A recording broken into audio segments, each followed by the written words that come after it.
On today's episode of Tartan Talk with USA Kilts, we sit down with Bill and Simon from House of Edgar.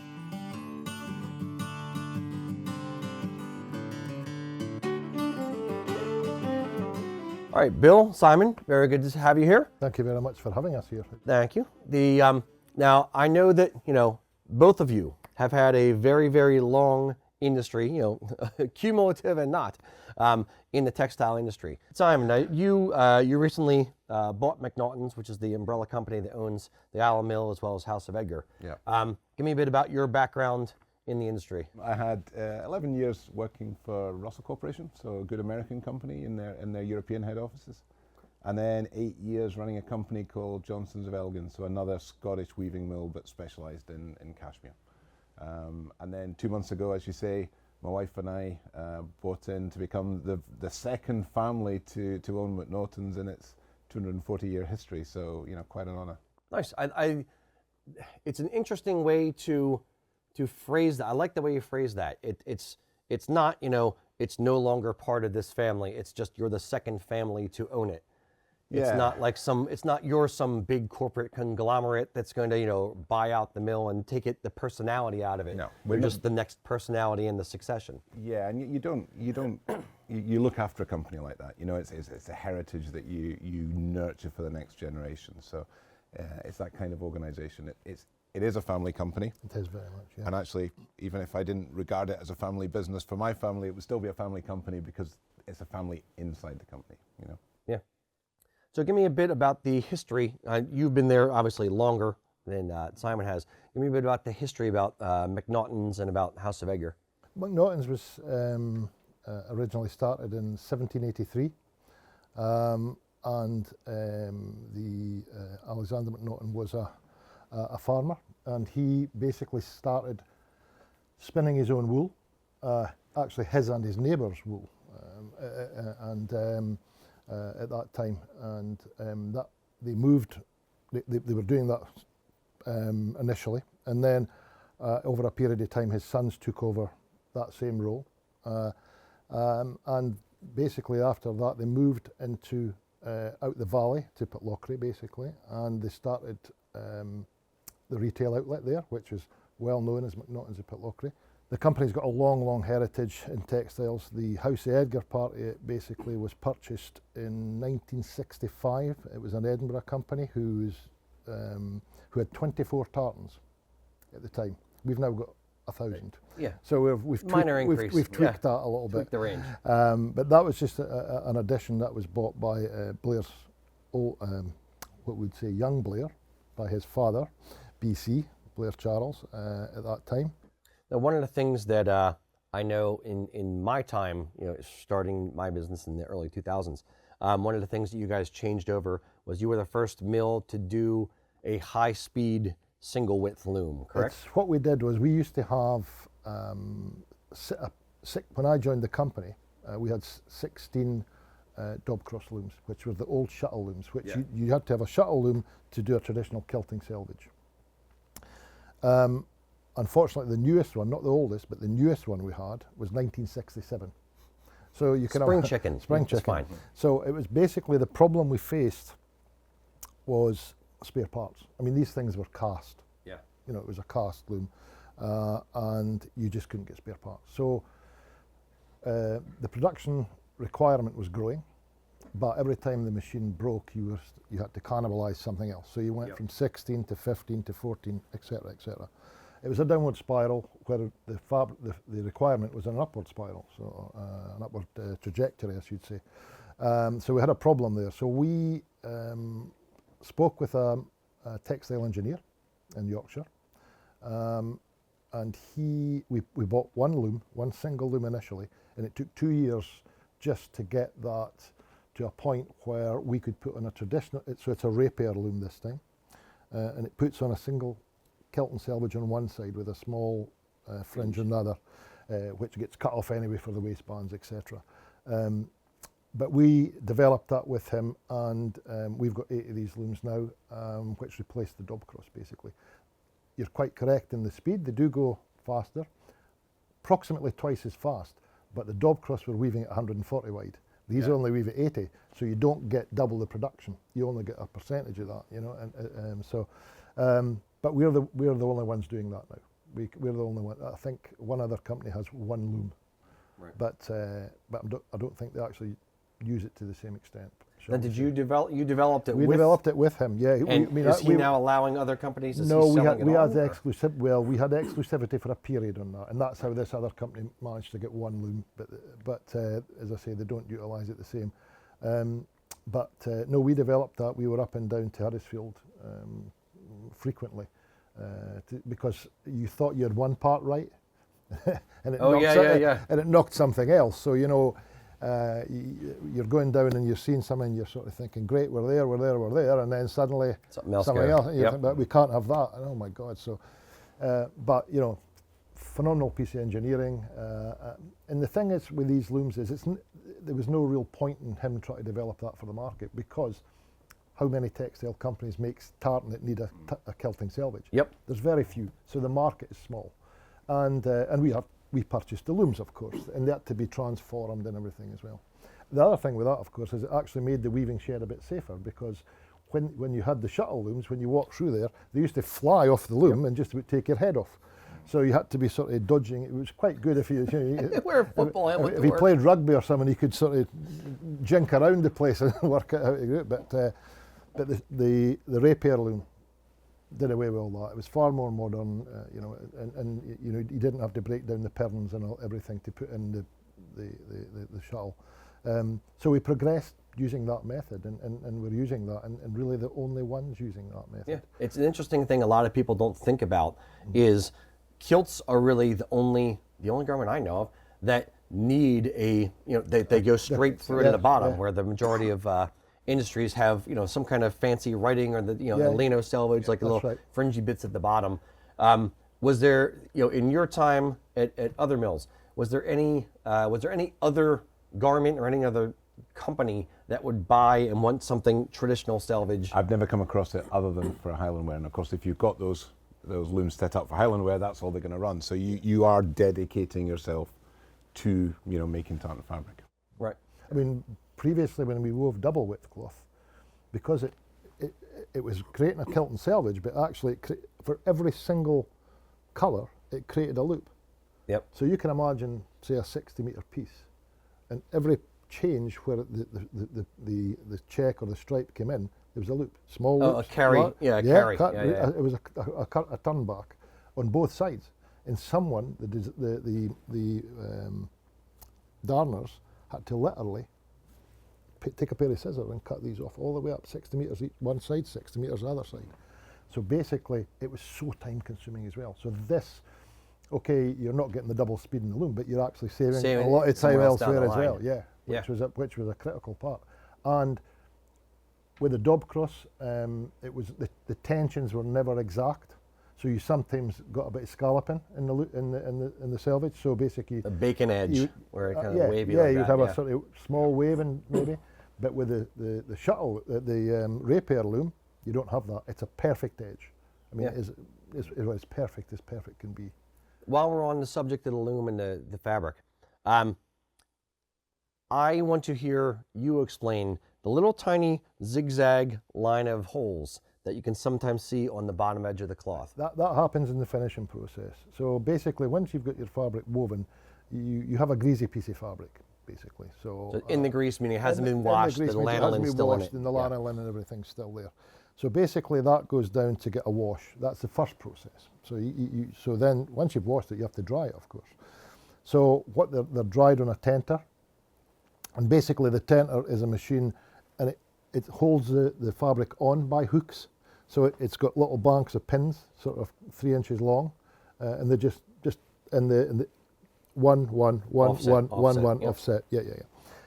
And basically the fabric gets fed onto that and then goes through the machine, which dries the fabric basically.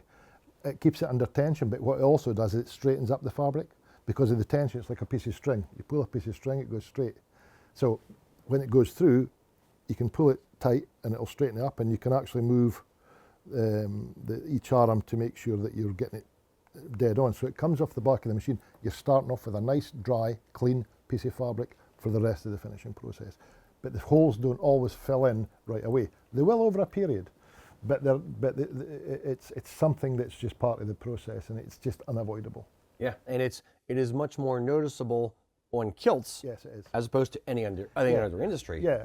Because Well, the you kilt don't and use the selvage selvage. especially, because it's on most fabrics you'll find it could be a tuck-in or something like that, which is double the width or double the thickness. That sounds a lot, but it's not a lot, but it's enough for that top bit to cover up, or the bottom bit to cover up either way. Right. Or if you've got so it's two pieces of fabric, but if you've got one piece, it's far more apparent. So that's the reason for it, and it's just unavoidable. It's part of the finishing process. And it's not something that's going to come unraveled or get worse over time. If anything, it kind of relaxes. It'll fill in. The holes will. It's what it's done is just moved the thread slightly. Where that needles went through the pin, it's just opened the thread up slightly. It's not damaged it. It's just opened it slightly, and that they will go back over a period of time. Yep. So it's not a flaw or anything like that. It's just part of the process. So of all the tartans that House of Edgar has woven, so Simon, this one's going to be a little bit more, Bill. It's sort of a nerdy, old-timey question. Of all the tartans that House of Edgar's woven during your tenure there, what is the one that surprised you? Either you thought it was going to be a home run and it really didn't go anywhere, or you thought like, it's okay, but you just can't keep it in stock? Yeah, that's a very good question. We have a lot like that actually. Which? Well, no, I mean, tartan's a very individual thing. I mean, you take the clan association out of it, if you like. You take that out. It's like any fabric. You like that fabric or you don't like that fabric, you know. I mean, my own personal tartan, and my family come from Ireland originally, but my Scottish tartan is the MacDonald of the Isles, and I think it's horrible. You know, so I don't have a kilt in that, but I have two Irish kilts, and I have a fun kilt with a lion rampant and things on it and things like that. But no, I mean, I don't have anything that's really. The interesting one was the gun, which went completely wrong, but actually was renamed as the Flowery Scotland, which we've talked about, and well, that just went. So what happened with that? Tell me about the origin of the origin was basically they were doing a gun variation on a kilt, and we're not sure if it was. Nobody put their hand up initially, of course, when it goes wrong. But it was either the design or up at the mill where they got the setup on the loom and things like that. But it came back, and we had done a couple of bolts, and everybody thought it's quite nice actually. So it was supposed to be clan gun ancient. Correct. Yeah. But somebody cocked up the colours. Somebody got screwed up somewhere along the line, as I say. No culprits. We've still to identify, but we liked it, and we thought, okay, well, look, we've got it. What do you do with it now? Okay, so let's name it something. So what have we got to name it? So somebody threw up a silly, if you like. Why don't we call it Flowery Scotland? Well, you can't, because the Corries own the rights to that, the song, the Scottish national anthem, etc., etc. Well, why don't we contact the Corries and see what they think? You have the song, we can associate a tartan with that. It's obviously very Scottish, the whole thing. And actually they came back and were thrilled with the idea. So we actually went with that, and the whole thing went crazy. It just went through the ceiling. It was bananas.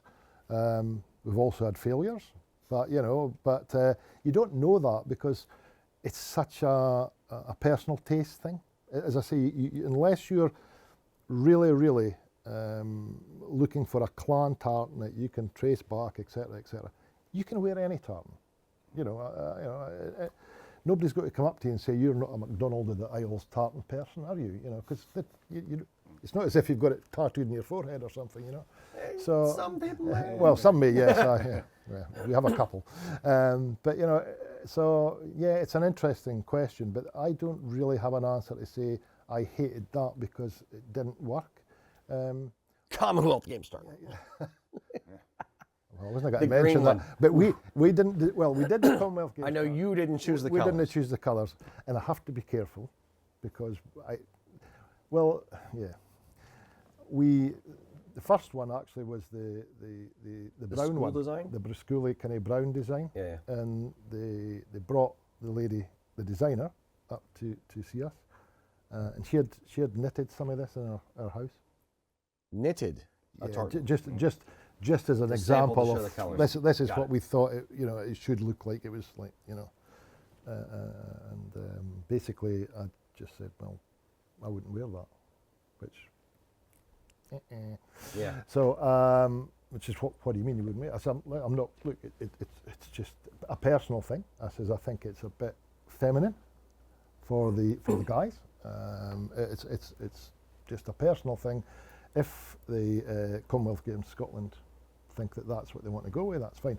I mean, we had offered to do the designs and all the rest of it, and offer a plethora of designs they could have chosen from and tweaked. But anyway, it went with that. And then we had the green one. Yes. So, yes. I know you had that green one for quite a while. I remember you offering me like, hey, want to buy 150 Tams? Again, yeah. Give you a deal. We over... They might still be available, by the way. Yeah. No, we've sold them now, actually. Okay. Just recently. But that, it was... again, it wasn't ours. There was an overestimate on how it would go. It was the Glasgow Games. Yeah. So, I mean, home country, they were putting up the huge marquee in George Square, selling all these products. We had scarves, we had throws, we had the tams, we had caps, we had ties. I mean, you name it, we had the lot. But they were sold not by us; they were sold through a third party. Yeah, and they never knew how much they would sell. Realistically, because nobody does. But there was an overestimation that what would sell and what wouldn't, and we ended up with some for a few months after that, shall we say? Yeah, months. Months. It's kind of unusual, though, isn't it? Because for every tartan, there's somebody who'll love it. There's, Yeah. So okay, there we overestimated demand, but there will be people who are still wearing that tartan and still loving it. It is, as you say, it's such an individual thing. It is and it's not. What I would say is this: you still have to start with a good design. You could have the best idea, you could have the best concept for a design, or the best, your heart's in the right place. But if the design itself is or suspect, I mean, it was an interesting thing, which might surprise you or may not surprise you. It was really green in Glasgow. it was bright green, bright yellow, bright red. But you have two football teams in Glasgow. Yep, the Rangers and the Celtics. And one plays in green, One plays in and the blue. other plays in blue. So there was a debate when we went to speak to the designers and the guys who were doing all this. This may only sell in one half of Glasgow. And that would have been the case to some extent. I'm not sure you should put this in, actually. I could be hunted down. But it's an interesting real-world example of how something so minor, you have to think about the thing in the context. You had to boil it down. I mean, if that tartan had been at a games in Toronto, that question would never have come up. Yeah. It was because of the location that was the situation. Now, if it had been in Edinburgh, it probably wouldn't have come up. But you couldn't have put that in a worse place for that question to come up, shall we say?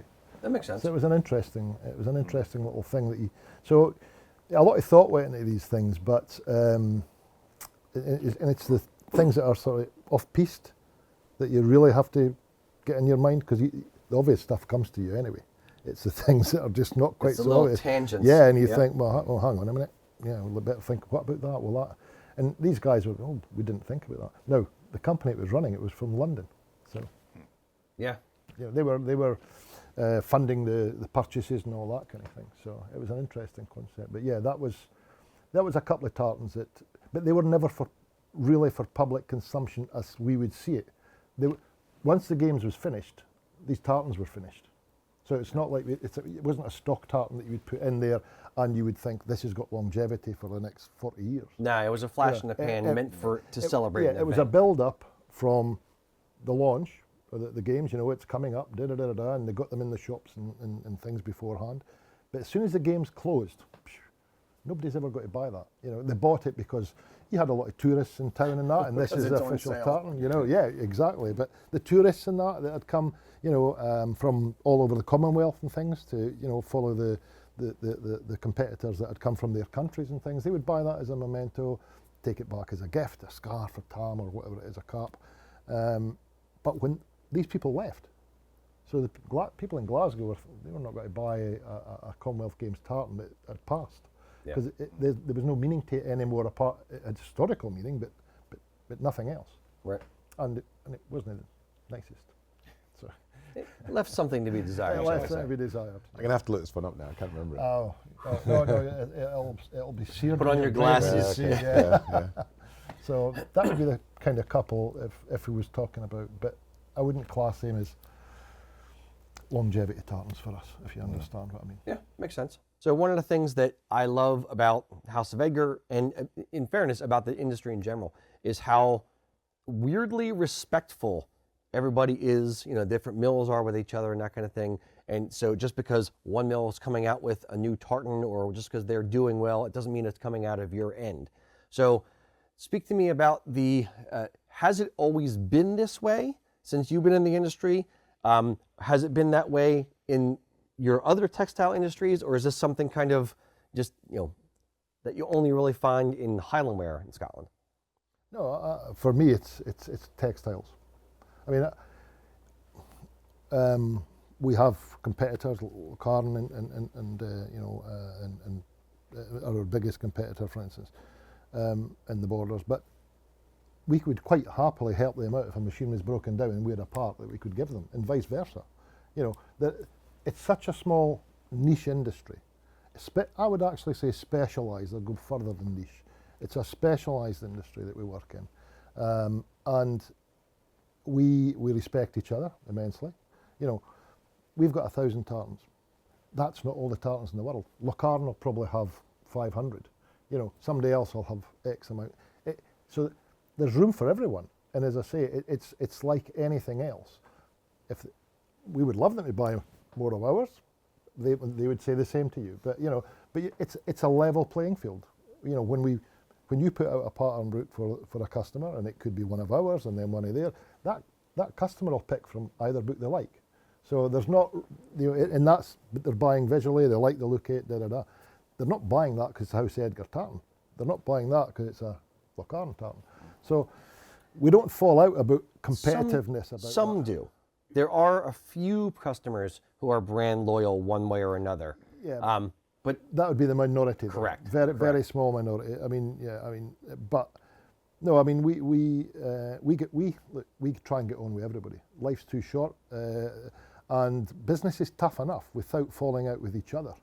You know, so quite happy to help. You know, I'm sure if we had a problem with yarn, or they had a problem with yarn, we would help each other out on that as well. The difference is we're not selling the same tartans. You know, I mean, they have different ones from us, we have different ones from them. And we progress our businesses in different way. I mean, a big thing for us now is the grey tartans and things like that, which they do hardly any of. You know, the Hebridean collection. Hebridean collection, and they're exactly. doing some tartan they're tweeds doing some tartan and tweeds and that. Yeah. So, you know, there's no point in everybody paddling the same canoe, because all that happens is it becomes a race to the bottom. So basically, from our point of view, we do our thing, they do their thing. We all respect each other. We all respect each other. You know, and we go and visit each other, and we'll have a tea and we'll have a coffee and we'll talk about the industry, you know, and how things are. And you know, let's face it, if one of us is suffering, we're all suffering, because it's because we're in that market. Yeah. So it's the Highland wear market is specialised niche because you won't find it in most stores. It's not like selling suits and things like that. Most of us share the same customers. Yep. You know, so what's the point of us all falling out about it? It doesn't help. It just gets nasty at that point. It gets nasty, and you know, the Scots are nice people generally. No one is known to hold a grudge. No, never. Now, was it similar in other? I'm going to keep going back and forth to you. Yeah. Are you noticing in your newer position a change from what you had seen historically in other industries? I mean, it's like what Bill says. I mean, it is the textile industry is a very friendly one. A lot of people like Bill and myself have moved around from mill to mill, so we've got close friends in the other mills. It's a fair point. During the COVID period when we were in lockdown, we were on group chats together and we were on video calls together, talking about how we keep our staff safe, what the rules are and how we're responding to them, and just sharing information. And that was happening every week. So no, I mean, we are competitors, but we're not competitors first. You know, we're colleagues in the same industry. A rising tide raises all boats kind of mentality absolutely. to some degree. Yeah, it does, and you know, that's exactly it. I mean, you know, if one else is doing, that's what I mean. If one else is doing well, we're probably all doing quite well. If one else is doing badly, we're all in that boat as well. So it doesn't help for, and nobody wants to see anybody suffering. You know, No. it's just we'd help each other. As Simon says, you know, it's not just business to business. It's person to person. But in a small industry, you know a lot of people. Yeah, You and know, you hire a lot of similar people. Yeah, you were talking about how know you went all from these guys, and yeah. and, you know, and Doug they're works for you guys now. He used to work Yeah, for Loch Erin that's back right. in the day. Personal friends, you develop over years and years and years, and that's why nobody's afraid to lift the telephone and say, "Look, I've got a bit of a problem. This, can you give me a hand? Can you help me out here?" And we're not got to go no, and they're not got to go no. They're got to say, "Of course. What do you need?" If we can, you know. and It'll that's- cost you. Well, I wasn't going to mention that. But yeah, no, we're friendly. We all like get on well with each other, you know. And we'll go to dinners together and things like that, and sit down and have a beer and put the worlds to rights. I would say as well, if a customer comes to us and we don't have the capacity or it's not the right product for us, we'll send them to where it is right. You know, we'll help direct them to it, and then they'll do the same back I mean, to us another time. we'll tell them that's a Loch Erin tartan, or it's Yeah. a Strathmore tartan. Yeah. You know, we'll say, you know, it's one of theirs. Right. Well, if we never get that back, I'm just wondering about that. No, they do. The customers do come back and say, "Oh, Loch Erin's have said it's one of yours." Or something. Yeah. Yeah, it's great. It's great. Nice. It's a nice way to do business and to be in your working life. Yeah, if you have to be working this much, you know, this many hours in a day. Yeah, you don't want to be stressful. Yeah, you don't want to be miserable. Take away anything you can that's stressful and just make it easy. So, what is the biggest areas of growth that you guys have seen in the marketplace over the last 20 years, let's say? I would say the fastest area of growth has been the introduction of our Hebridean range and the grey tartans. Okay. Without a doubt, tartan is almost zonal now to some extent. I mean, Zonal meaning like when districts, I different areas. I mean, different parts of the world, I would say, actually. In Scotland is one, and sort of everywhere else is two, if you like, if you understand. Because, and we'll go back to the clan thing. If you want to wear your family's tartan, that's fine, it's great, and that's our biggest selling range still, as far as the size of the range is concerned. But the Hebridean range basically is really where that would be looked at now as a fashion tartan. That's where a lot of the youngsters are going. That's in Scotland though. Still, if you go abroad, people are still looking for the link to their heritage. I think that will start to change soon. It's interesting now, and I don't want to get shot by any women watching this, but when guys when they're getting married, when their brides go with them, they're picking the outfit for them. Got it. And basically, they are now looking at the fashion side of things. We do we've got 2 books now of the tartans, and we have our jackets that sort of complement them. So it's almost like a suit now, but a fashion statement, but still a quality looking kilt. And that's where a lot of the youngsters are going now. So Now, are you talking for rental or for purchase or both? Both, Okay. absolutely both. But the Scottish side definitely is more on that, and we do miles of these tartans.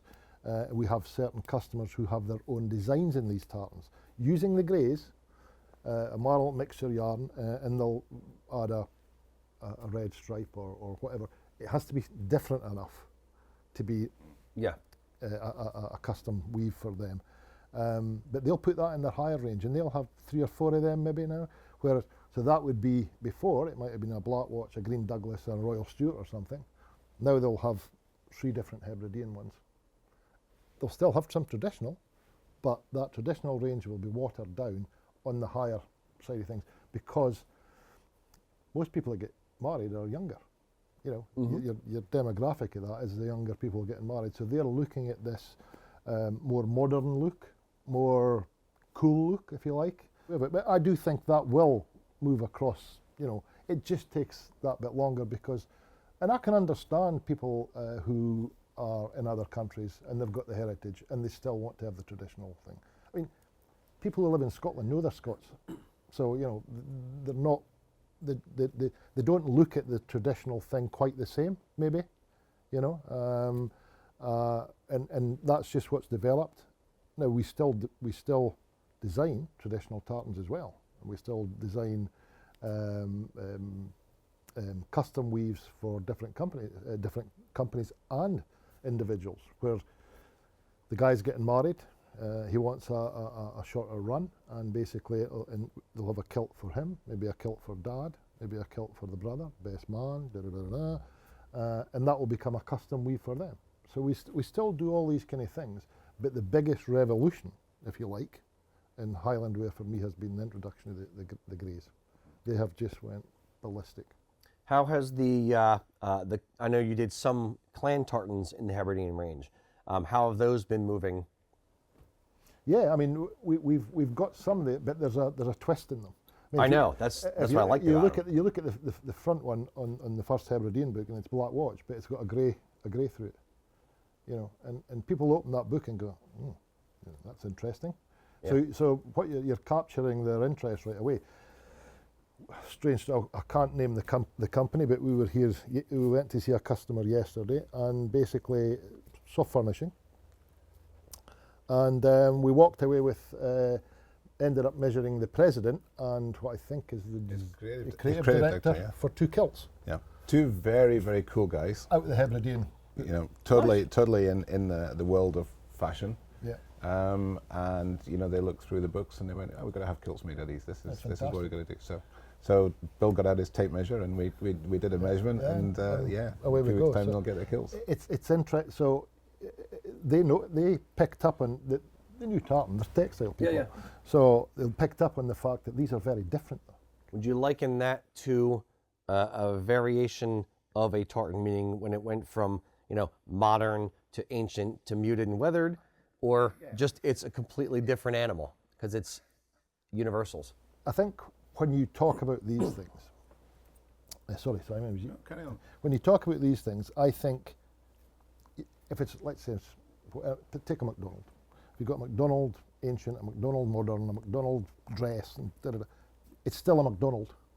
You know, they're still in that genre, if you like. Right.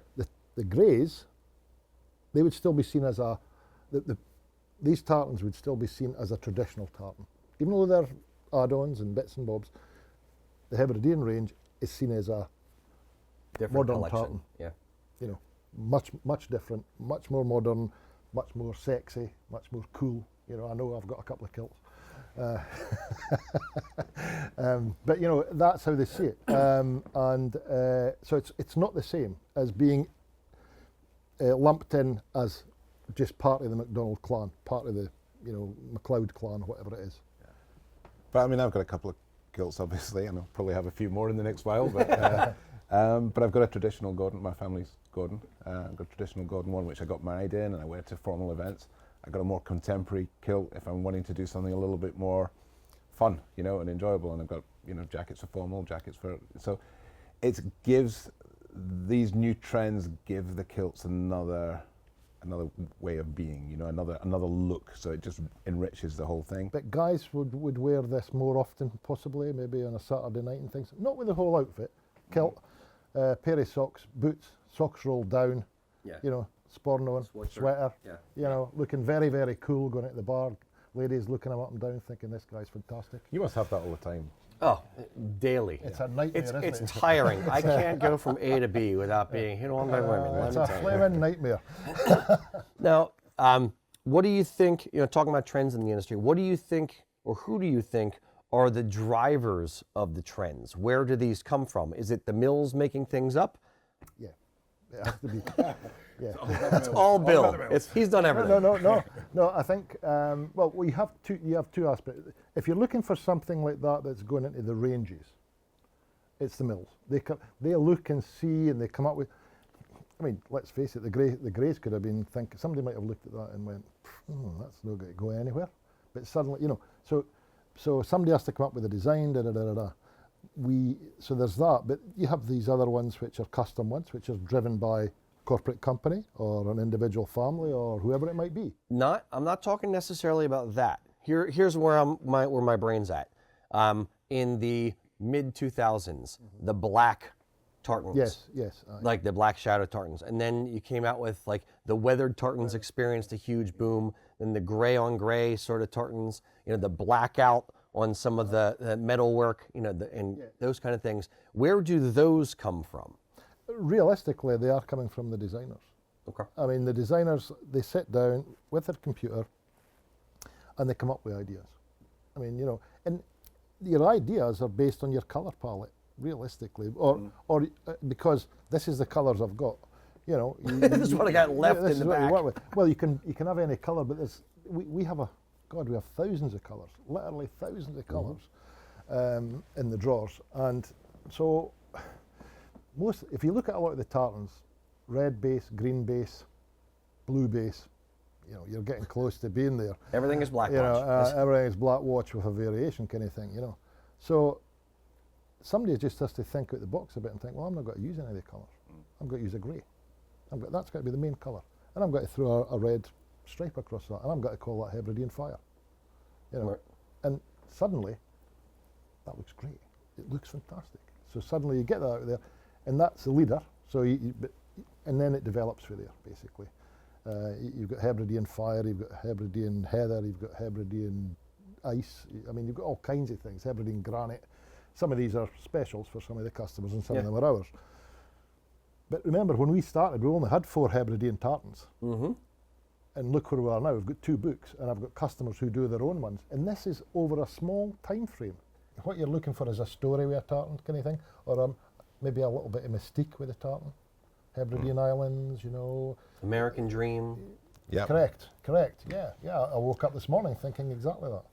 And you do have to be sensitive with the clan names. You can't muck around with those, because those are very, very personal to people. Yeah. You don't want to come up with a new variation which nobody's there's no authenticity to it.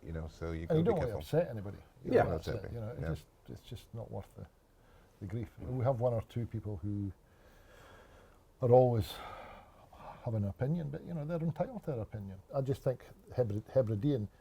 The first thing you say Hebridean, what do you think of? The islands. Exactly. So success in the name, that is a successful name, because that's a projection. I was in a design meeting and we were choosing colours, and we were looking for a colour name for this blue colourway that we were developing. My French country manager looked out the window and he went, "We'll call it Scottish Sky." So yeah, grey Scottish sky. Nice. I remember you telling me about the in the Hebridean collection having everybody kind of gathering around and like making up names for the different tartans and having a good time with it. Yeah, and that's what we do. And if you see that you've got the 2 books, I've seen them on your shelf, right next to Locarn, which was a bit in. We'll not talk about that. But no, if you look at all the names in them, they've got certain kind of. I mean, the guy yesterday, one of the ones he chose was Garlis. No idea what that means, but explained to him, and he's like, "Oh, great," sort of thing. So they've got Scottish connotations in the names, as well as the name of the range itself, Yeah. And the way it goes, there's possibly be another, thing, sneak preview. Maybe some more will follow on, Yeah. But then you get to a point where you dilute it. Now, it's the interesting thing to me is a company like yourself, like Locarn, who are trying to straddle the line and kind of go both directions, and I think successfully, to your credit, of holding true to tradition and making sure that you are carrying that forward, as well as innovating with new designs in order to become a little bit more fashionable so that it doesn't die out. How do you guys kind of view that, and how do you walk that line? I think people sometimes think that traditions or heritage about being the same for 200 years. It's not. You know, traditions have to remain relative. They have to relevant. They have to evolve. They have to have new. You know, for tartans to be such a strong part of Scottish culture for so many hundreds of years means that they have had to evolve during that time. You know, and they continue to evolve, and they will evolve into the future as well. So, and because of that, tartan is, you know, is as relevant today as it's ever been. Yeah, I mean, as a company, if you didn't remain true to that, you wouldn't be in business very long, because people view that. Everybody's thought process on what is a traditional thing might be slightly different, but some of the tartans that we make have been around for an awful long time, you know, an awful long time, and you can't play with that. You'll upset somebody, you know, and you could upset a whole clan. Crikey, they could be coming marching down the glens again. But you know, and so you stick. There is a tradition out there that people still want and require, and I think that'll still go on. But as Simon says, there will be changes, there'll be evolution, but you still have to have the tradition. I mean, as you know, I suppose out of the 1,800 are traditional, you know. And there's a reason for that. I mean, that's what the company is founded upon. House Edgar is traditional Scottish tartans. You know, that's how we would sell ourselves. Yeah. But there will always be progression. There has to be. You know, if that's all we sold, we would be back of the queue now, because other people will progress. You know, and the beauty for us is that we have the manufacturing, we have the designers and everything else, so we can play with other things in-house. You don't have to go to market with everything. You can look at it and think, you know, so you do partial work. With some people, if they don't have the manufacturing themselves in-house, it's much more difficult for them, but we have that, and we can play about with things. But tradition will still be the mainstay for an awful long after I've got.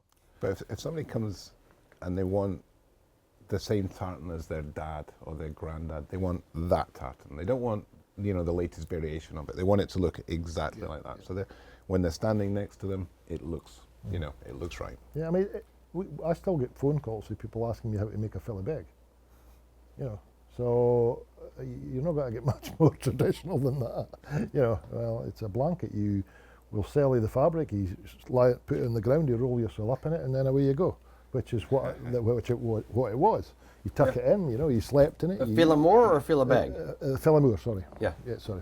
Did I say fillet bag? Yeah. Sorry. That's the half. Fillet more, yeah, it's a half. But you know, that was what they did. So you still get people asking, you know, how do I make that? And you're thinking, well, you're not really wanting to have that, are you? Because that will look ridiculous. Sure, here's a bunch of That will cloth. look ridiculous as you walk down the aisle. You know. You'd be surprised. We sell a lot of great kilts. Yeah. Don't know why, but Yeah. it's people just want to experience whether it's you know, current day, you know, tailored kilt, as well as you know, more period looking stuff. Yeah. And I think with the, you know, Outlander and, you know, Braveheart and all those kind of things. And that's right. It's kind of all brought it into consciousness. Yeah, I mean, and that actually inspires people to buy things. They see the romance. You know, realistically, we don't run about the hills in kilts shooting haggis. Honest to God, we don't. Well, not this week because we're in America. You're not a romance novel cover with a shirtless Bill Wheelan running around in a great kilt? No. Claire! Not yet, anyway. But it's an idea. After you retire, that'll be your retirement job. But you know, so, but that tells you people asking these kind of questions and that there's still a requirement or a want for these kind of traditional things. But as you say, inspired by, you know, Mel Gibson. The great Scottish actor, and what was the other programme you said there? That Outlander. Because that's not really big. Well, I've never actually seen it. We've provided fabric for it, and we've done kilts for them, and all the rest of it, and I've never actually seen it. but it's really big here in the States, I think, isn't Yep, it? yep, yep. So, you know, I must watch it actually, and just get a feel for it. But the stars, they wear the kilts and things like that, and get the fabric from us and what have you. And the last filming they did was in New Zealand, just not that long ago actually. So there is, that inspires people maybe to look at different traditions. There's the tradition of the actual tartan and the tradition of actually the different ways to wear that tartan.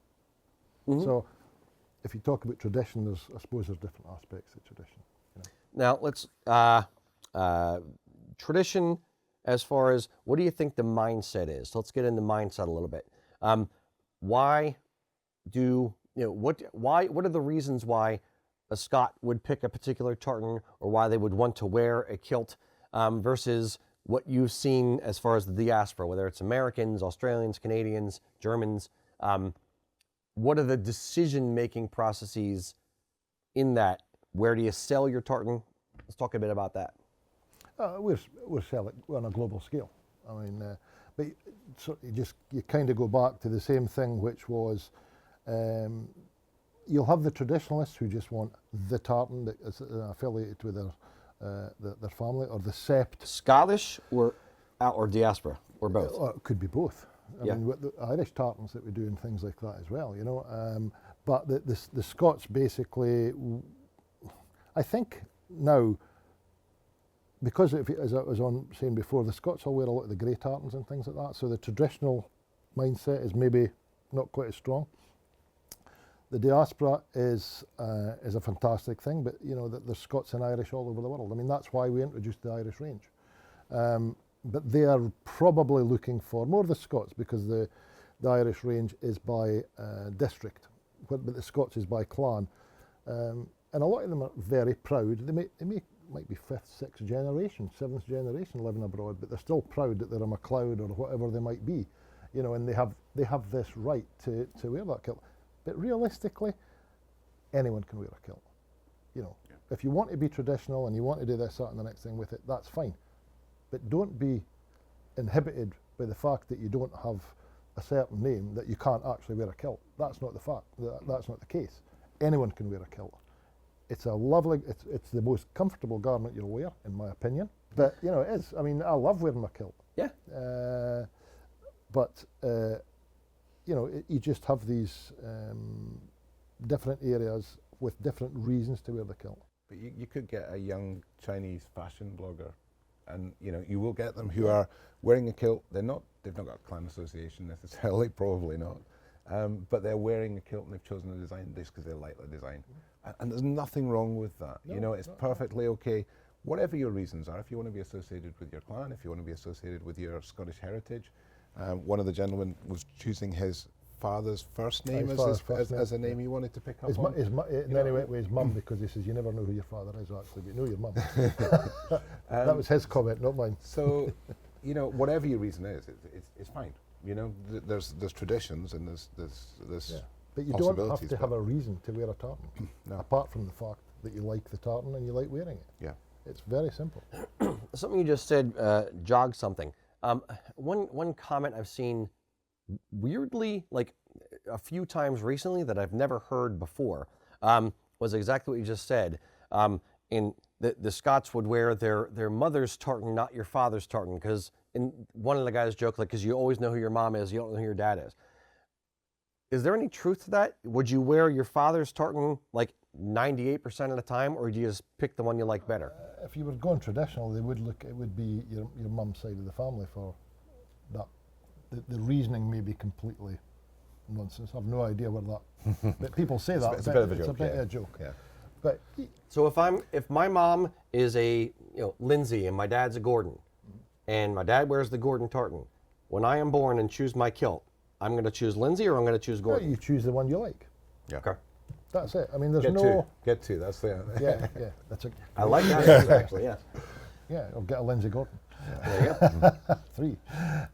But no, I mean, you can wear what you want. I mean, it's people get tied up in this fallacy that you have to have a clan. No, you don't. It's difficult to trace this back to the origins, because if you think about the origins, you know, your clan would have been your extended family over that whole area.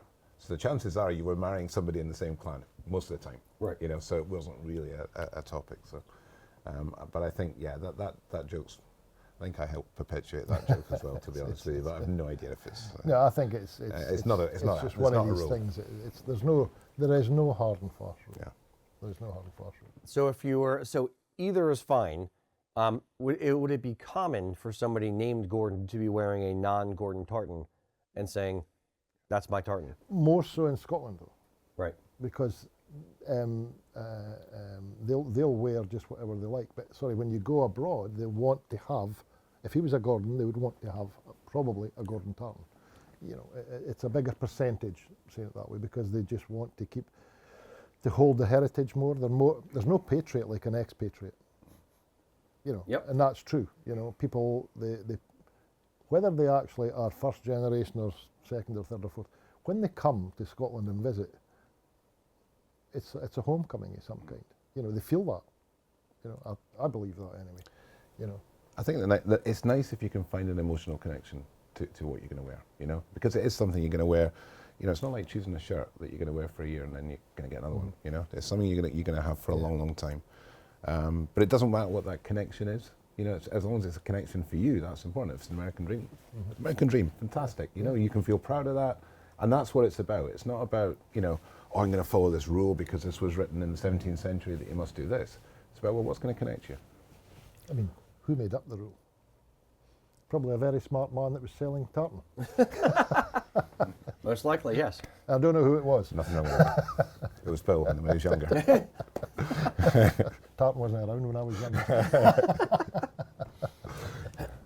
So speaking of tartan, the international community, what do you think? Putting you on the spot a little bit, just a guess. I'm assuming you don't have hard data in your brain. How much tartan do you think you sell to Scots in Scotland for Scottish usage versus to Americans, Canadians, the rest of the diaspora? The rest of the world, Yeah, basically. Scotland's still the biggest market, without a doubt. I mean, we've got it's interesting. Some of the bigger companies have really seen some huge growth recently. I mean, huge growth. But also we see growth across the diaspora. But I would probably say, maybe 80-20 in Scotland's favour. Okay. Yeah, I mean, I don't have the figures in my head, but yeah, I mean, we're doing cut length every single day. Now, some will go to kilts and some will go as just as fabric, but the number of orders that go out the door are predominantly going to Scottish companies for various reasons. And then, and you can track that because a lot of the overseas companies will have consolidations. So they'll ship once a week. Yeah. So you can actually say, well, okay, there's 15 cuts in there, or there's 15 kilts in your case, or something like that, okay. But if you take that over a week and then you put the other ones in there as well, you know, there'll be a number.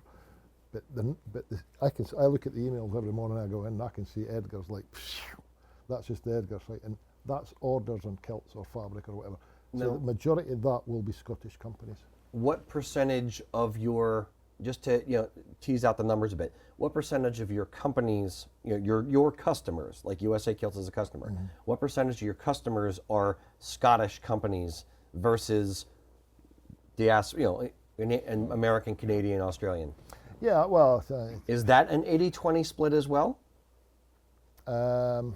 percentage of customers in Scotland against, no, I'd have to really think about that one actually. Okay. Because we're global, there's a lot of companies, Australia, New Zealand, Canada, as I say, Germany, America, all over, France. And they just be like an Irish shop in the middle of Ohio may just be buying scarves. Correct. Versus kilts. And it's not all, that's what I was going to say, it's not all about kilts or just fabric. They could be buying ties, they could be buying scarves, they could be buying Commonwealth Games hats. But so the accessory type things could be flashes, just have a wall of flashes and things like that. So it'd be hard to work. You'd really have to look at that, but as a percentage, that would be hard to say without really giving it a bit of thought. That I have to say. And what percentage of your, and you may not be able to answer this, what percentage of your customers do you think are buying, a Scottish customer, McCall's or somebody like that, is buying a kilt from you or material from you and then shipping it off to an Australian gent or to a German guy or whatever? There's definitely, I mean, I've got customers in England that are, they get, and especially in London, and they'll get people coming from the States, Australia, New Zealand and everything when they're visiting on holiday, and they'll go in and he does it by appointment only.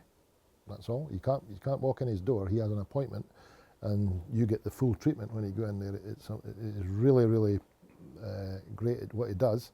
So let's say the best man, and let's say the guys are crossing London for the guy's getting married. Maybe it's the big stag or something like that, you know, and they've got some money. They have to have some money to go here.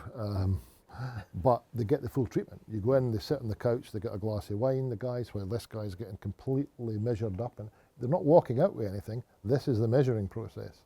You know, they're getting food, etc., and then he does all that. So there's various different aspects of that. So I've forgotten your original question there. That was, so what do you think is leaving Leaving Scotland versus right, staying in Scotland? so he does a lot abroad. I know that for a fact, because we do all his kilts, and he'll tell us I need that then because the guy's flying out at this point in time and what have you not, and what have you. So, but leaving Scotland, they wouldn't tell us that, but because of websites now, I suspect there'll be a fair amount. Some of the bigger companies, I would actually say probably less, because I think most of their things are going to the higher ranges. Right. When they'll buy bolts and bolts of fabric and things like that, or we'll make up bolts and bolts of fabric worth of kilts. But yeah, I mean, there'll be a percentage. I would think it might be some in the region of 20% or something like that will go abroad from all of the companies in Scotland, right, as a group. Okay. 15 to 20. Okay. The majority will be in Scotland, where the guys are walking in, getting measured for their wedding and things like that. Okay, so of the 80%, maybe another 10-15% if we're taking 20% off of the 80%. Yeah, it so could be. I'm trying to work out what's the international market for kilts versus Scottish. Well, there's a big international market for kilts, but that's kilts and things like that are coming out to Scottish customers. But when you are based in the USA, or you're based in Germany, or you're based in France, all you guys are doing your own thing. Yep. You know, so it's really, that's a separate market. If we're talking about the guys in Scotland that are sending out finished goods to somebody because they've I mean, it doesn't make sense, as you said. If you live in America, why would they not come to you? Why would they go and speak to McCall's or something like that? That's bonkers. And is that, but then we go back to the traditional thing. Is that because they see if it's made in Scotland, it's more traditional, or, you know, I don't know. Who knows? That could be the mindset. But, you know, the stuff that gets sent abroad as a finished garment, that's what I would say roughly, ballparky, you know. But that's a guess. I have nothing to actually say that I could tick the box on that one. Right on. Bill, in your tenure at House of Edgar, you've seen, and you, Simon, tangentially, maybe if you're aware in the industry, you've seen several mills change hands in the last 10 years, including, you know, Loch Herons has sold, Dalgleish has sold, Strathmore has sold, now House of Edgar with a brand new owner. Is this a good thing or a bad thing? Is this going to rejuvenate the industry, or is it a bad signal? No, I think it rejuvenates the industry. I mean, everything can go stale after a while, you know, because it's what a lot of people, what we would call in the borders, the I-been factor. So what they're saying is it's always been that way. So why would you change it? Well, sometimes you have to change things. If you stand still in any industry, it doesn't matter what it is, you'll go backwards, actually. So sometimes you need change, and I think change is not a bad thing at all. I think it's a good thing if it's the right change. And if you look at the companies, these have been generally old family companies. And what's happened is, and you're right, it's over a short period of time in real terms. But the generations that took over these companies many years ago don't have a succession plan. Do their kids want to run the company, or is there no succession there? So the alternative is, of course, to sell it to someone else. Yep. You know, I think the important thing is that the new owners have to be respectful. They have to be respectful of what's been created and the traditions that are there. if they come in with an attitude of, you know, we're going to change this and we're going to bring it up into the, I don't think that's the right approach. I don't think that's the right feel to come into an organisation. I mean, the McNaughton, you know, company has been in the same family for 7 generations. That's incredible. You know, for one company doing essentially, you know, the same thing for 240 years. Yeah. You know, you've got to respect that. That's incredible. So, you know, why would you come in and say, oh, I can do it better? Of course I can't do it better. I've been in 2 months, they've been in 240 years, you know, so. Personally. Not Bill, not Bill. His first job was shearing the sheep, isn't it? I was the sheep. But it's right. I mean, it's change is a good thing. You need change sometimes. You know, you can't change every day because it just disrupts everything. But you need change, and I agree entirely with Simon saying. You know, there is a history in all of these companies. You know, they might not be all 240 years old, but there's old companies there, and they have developed and survived. Remember, through all kinds of things, wars and famines and bank crashes and all these kind of things.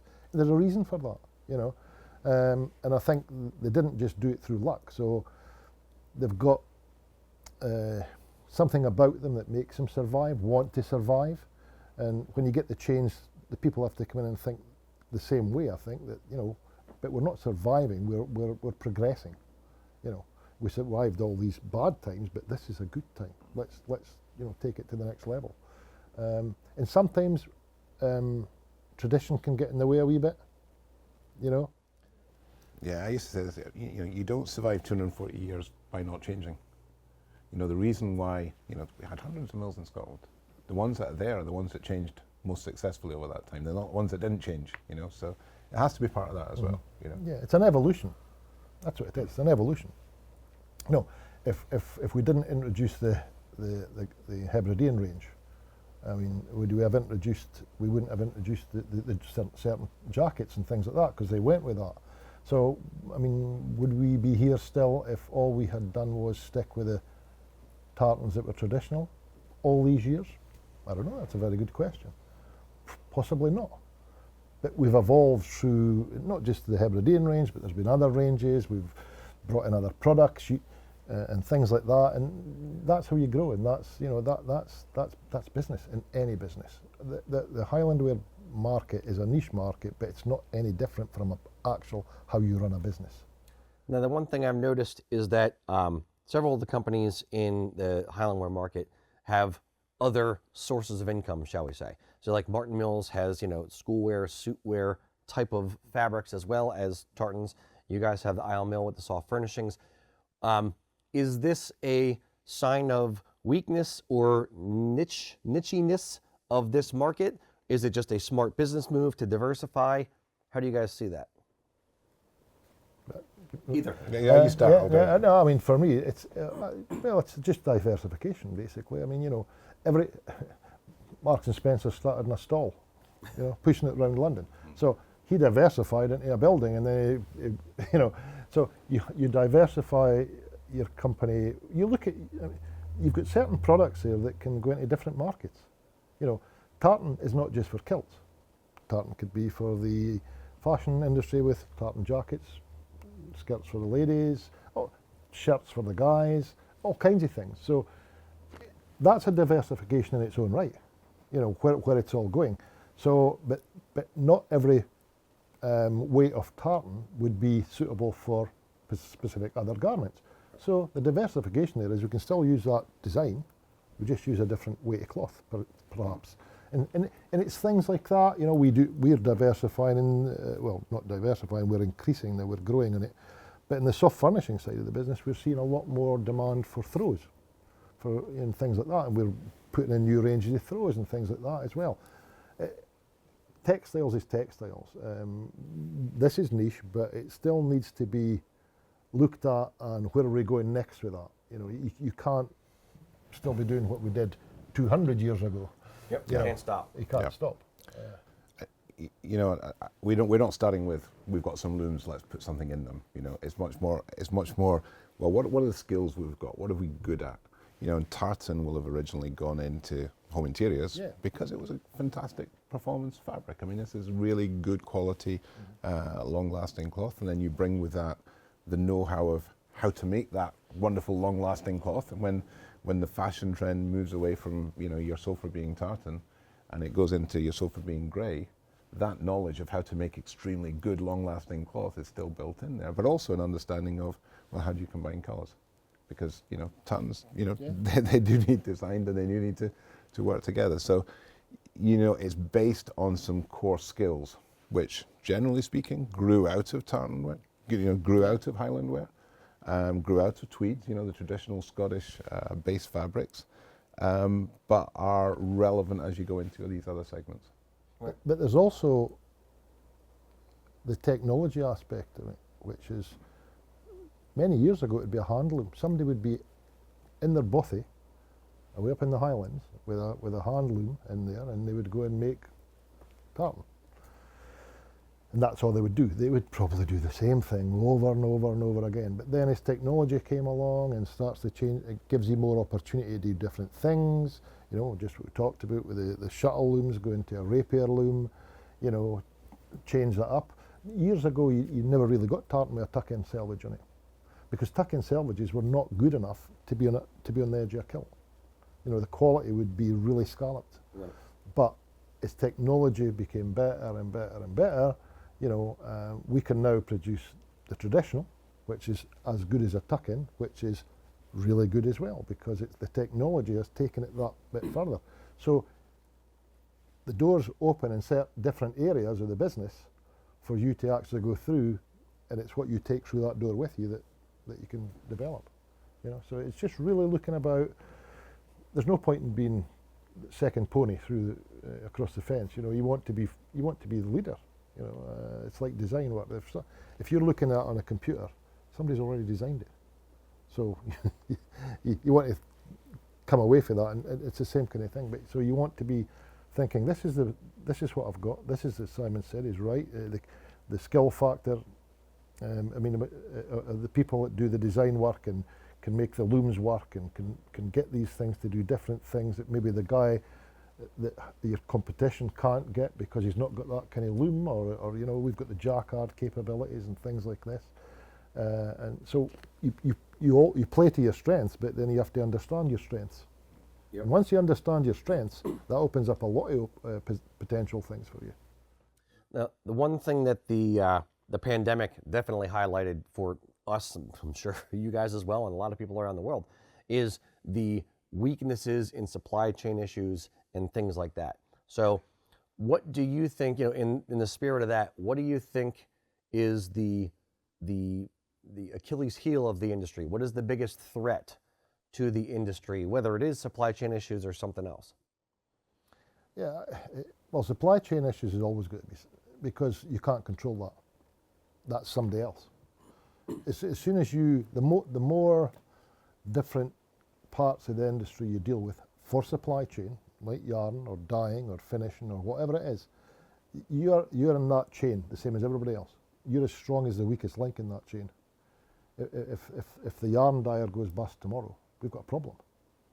If the finisher decides they're not doing your stuff anymore tomorrow, we've got a problem. And when you talked about the companies working together, as we do, that to some extent, well, it certainly include the Scottish companies that in the supply chains. They're key. So we look at that. Now, the ones that are more difficult to control are your yarn suppliers, because they come from different parts of the world, and we buy it through agents and things like that. But as far as the dyeing and finishing and all these kind of things, they're all part of the textile family. Not just us that need them, our competitors need them. Mm-hmm. I mean, you may look at that and say, oh, look, the finisher's in trouble here. So what would you do? You'd probably go to the sort of 4 big players and say, look, we're going to have to sort of take 25% each of this and put somebody in to run it. Look, I'm just throwing these out there, but that's the kind of, because otherwise you'd have to send everything down to England to get finished and back up in. That's cost, it's time, and it's also, remember, the finishers and dyers and that have a skill factor that you've been dealing with for years and years and years. Now, to develop that same shade, and remember we've got thousands of them, develop that same shade with another dyer, starting at the beginning, for every shade, forget it. Forget it. And I think, you know, that's what I would highlight is whether it's in our mill or somebody else's mill that's part of the supply chain, it's skills. You know, it is so hard. Can't stress that enough. I mean, it used to be very easy to get somebody to start as an apprentice and be there in 40 years' time. You know, that's not so common anymore. But a lot of these jobs, and it could be reliant on one or two people who are the only people who can do that job in your mill. Those jobs takes 5-10 years to get up to full speed. So if you've got people that are starting to, you know, change job every 2 or 3 years, then you've got a problem. So I think it is keeping the skills alive, keeping the training going, making sure you've always got a pipeline going through the next generation. But as I say, it's not just in your mill, it's in all the mills that are involved in your supply chain as well. So skills are absolute. I mean, people would not believe how much goes into that kilt that you're wearing, you know, in every single stage of the process. But these are not things that are lost on us. I mean, we think about all these things all the time. I mean, Worry about it is the better. yeah. I had black hair last week. But you know, it's like you have to be aware, and you know, and so that's why we have close relationships with everybody. You know, and you know, we dye our fabric in Scotland, we weave it in Scotland, we finish it in Scotland. We can wave the Scottish flag, but we need these other companies in Scotland, not necessarily weavers or anything like that, but these supply lines of dyeing and finishing, especially, and whether that's yarn dyeing or piece dyeing or whatever it might be, to be as strong as we are. You know, they have to be there. Now, is there an interest from people coming out of school? Is there, I don't know if you guys have, we have vocational technical schools or VOTEC schools where you learn a trade versus going to college kind of thing. Is there a pipeline of people coming up who want to get into the textile industry, or is it just are your employees aging, so to speak, as far as an average age? I think with it, there's been it's an interesting question, because for me there's been a generation leap between when I was younger, many moons ago, and there was a generation gap, because let's face it, textiles has never been looked at as a really sexy industry. You know, and IT come along, and electronics came along, and all these kind of things where kids coming out of school are thinking, Can make more money doing that. I can make a lot more money doing that. I can sit in front of a computer. Most of them have never seen the inside of a mill. That doesn't mean to say a mill's a bad thing. We're very proud of our mill. We'll take anybody there and show them anytime. But there was a period there, especially in Scotland, because the Borders was really the heartland of Scottish textiles for a long time. I mean, any of the Scottish border towns had mills. He's from the Borders, so I come from the Borders. I'm very biased on that. Yeah, but you could literally not throw a stone in a town without hitting a mill of some kind. It could have been a spinner, it could have been the finishers, it could have been a weaver, it could have been whatever. But to answer your question, I suppose now there's less. There's a generational skip there. It's still not viewed as a sexy industry, but you still can get people into the industry. As far as the designers and that are concerned, they can go to the college for 4 or 5 years and learn to be designers and come out. But as far as getting people like tuners and things like that, you have to train them yourself. So you have to bring a kid in as an apprenticeship, basically, and train him over 5 years. And that's not easy. Yeah. And they'll do one job in the mill, and they'll do that for a couple of years. They'll become good at that, and then they'll pick up some more skills, and they move to another job, and they move to another job.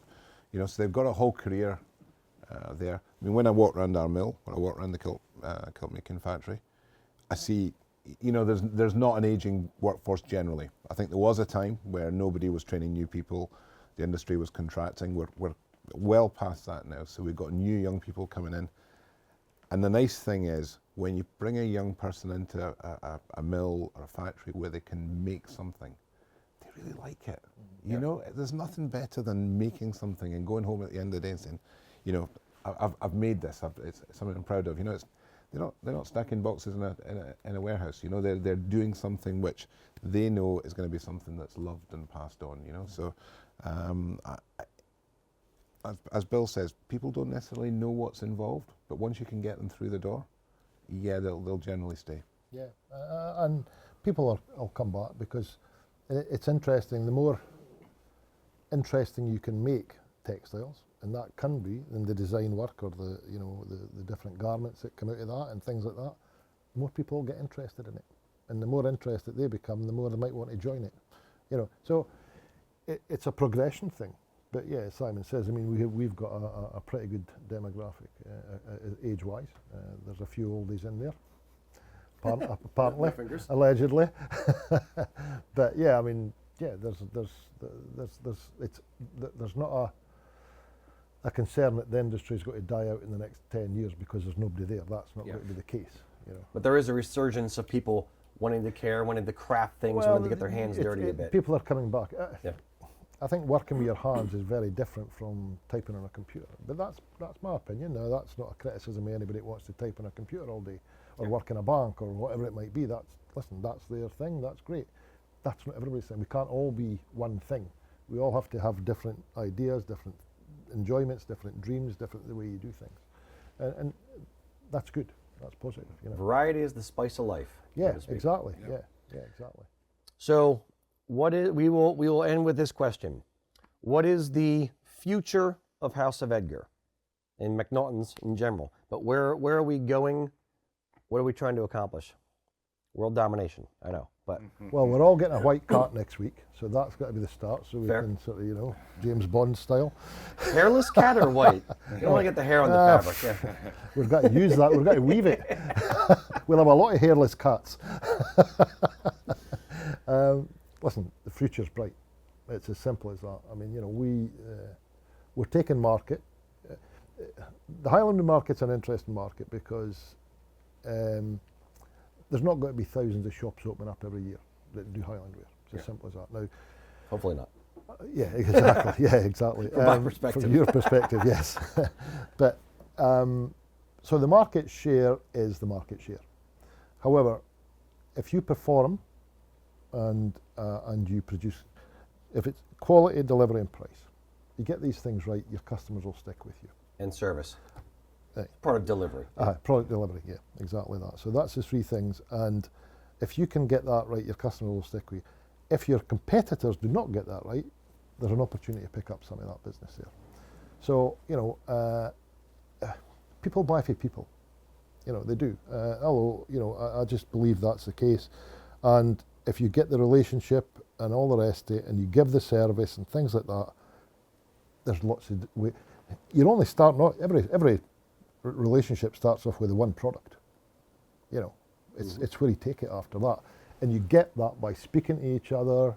This might seem a little bit off the wall, but what do you think of that? And hell, we've done that, and things are successful. And some might think, that's a bit crazy, but heck, So but that's how things develop. If somebody sits in an office on their own, just with a computer in front of them, they won't develop much over a period of time because the thought process will be the same. They'll go down the same road of thought process every time. You need people to talk to each other, to come up with zany, crazy ideas, outside, designs, the whole thing. Can you do this? Can you do that? Can you do the next thing? We came up with, we did it's a fun thing, but we did it. And we did the lion rampant kilts and things like that. So I've got a gold lion rampant kilt that I wear to the rugby, okay?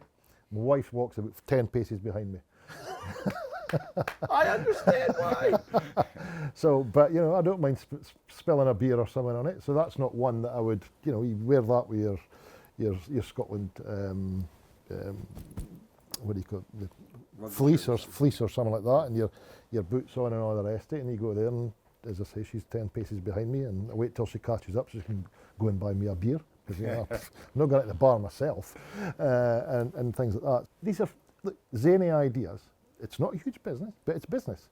But, and it's things like that that lead to the next thing, the the saltire kilt, which was massive business, huge. We were weaving 10 bolts at a time, and when that 10 bolts finished, we wove another 10 bolts, and another 10 bolts, and it just went on forever, these things have their day. Their lifespan. And their lifespan's sort of petering out now, but it's still happening. Not to that level, but it was huge. absolutely huge. A simple idea, you know, very simple idea. Just get the kilt, but it looks a simple idea. It looks a simple thing to do, but you see the design work in that, because that's an 8-yard piece of fabric laid out, and each little section to make up the white flag Has to progress down. It's like a punch card basically, but done in design.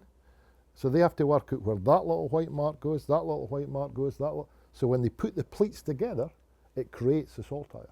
And when you walk, when these pleats open up, you're still seeing it.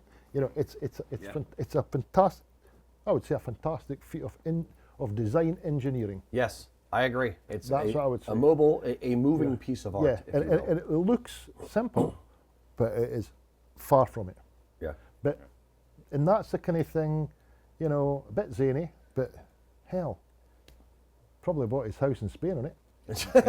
You know, seriously. I mean, you know, Yeah. I mean, and so you never know. There's no crazy ideas. There's just ideas that might not work out. You know. Yep. And that's what I think. You know, times are changing, you know, faster and faster. You know, the world's just moving on, and technology's coming into our, you know, is moving on in our industry faster and faster as well. But not everything has to change. You know, this is a business. This is a look that is built on tradition. So, and that's going to be the case going forward. You know, we have the basic process of weaving will be almost exactly the same but faster than it was 200 years ago. You know, the process of making a kilt is, you know, is also, you know, the same process essentially as it always was. So that foundation of what is the heritage, what is the tradition, how is this supposed to do, will always be there, and there will also be ways that it will be improved. And when the technology makes it better, that's when the technology comes in. But if the technology is just to make a cheaper, faster, that's not right for us. You know, this is about, well, how can we make as good a product as you'd get for your grandfather? I mean, years ago, even we talked about the industry as a whole, the service industry that you need to have behind you and all the rest of it. I mean, years ago, I mean, we vat dye yarns now. I mean, the clans, basically, the colours came from the flora and fauna that was round about the areas they lived. So basically, if we were still crushing plants to make the, you know, we wouldn't have moved on with nothing. So it develops in every area, you know what I mean? And you just have to keep moving forward. And as I say, there's no daft ideas. There's zany ideas, there's just no daft ideas. Fair. Well, thank you, gentlemen, for stopping by to see me. Thank you. Appreciate it very much. Thanks, Rocky. Mr. Bill, Mr. Simon, it was pleasure. lovely you. meeting My you. pleasure. Look My forward to seeing you in pleasure. Scotland. Very good. Yeah, we do. Will you wear your kilt? I do. Should we wear our kilts? It'd be nice. Would it be nice? Would have been nice to wear it today, too. Yeah, I know, Next time. I know. Aye. Absolutely. Very good. Thank you very much. Not a problem. That was good. Until next time, boys and girls, Slanjava. So what'd you think of our chat, guys? Did we hit all the questions you wanted to hear, or should we ask some different questions next time? Let us know in the comments below. If you want to see the first part of our interview with House of Edgar, where we did a little walk and talk around the shop, check out this video over here. If you want to see more interviews that we've done with different people, check out our Tartan Talk playlist down there.